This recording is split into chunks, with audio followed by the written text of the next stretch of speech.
Let's study the standing headlock with punch escape. Okay?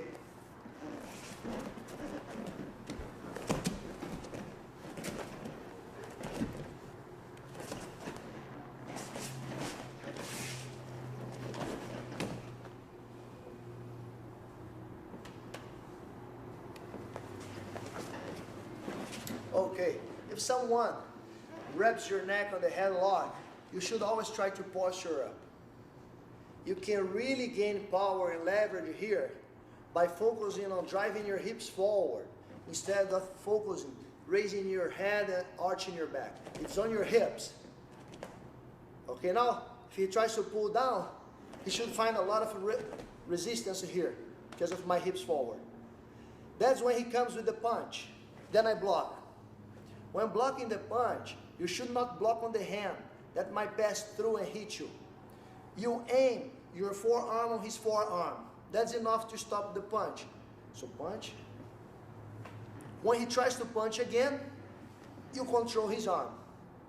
You have two options. One is controlling on the forearm. The second one is around and pulling on the biceps. I like going inside. And to make sure I keep both of my hands there until I make sure I have a good lock, pulling his arm against his body. He might be very strong and he keeps holding. So I cannot simply push his arm away. I also don't want to fight my arm against his arm. He might be very strong. So I glue his wrist on my chest. And as I step back and raise my head, it's my whole body fighting his arm. Just now, I'll step back with my right foot and clear my head off.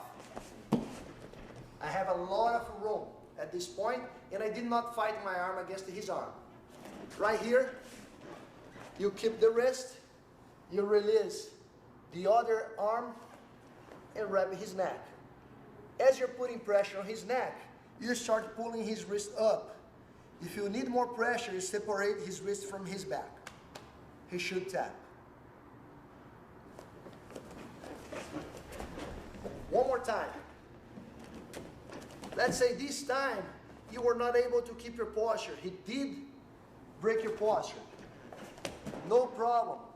Same escape from here. He will punch.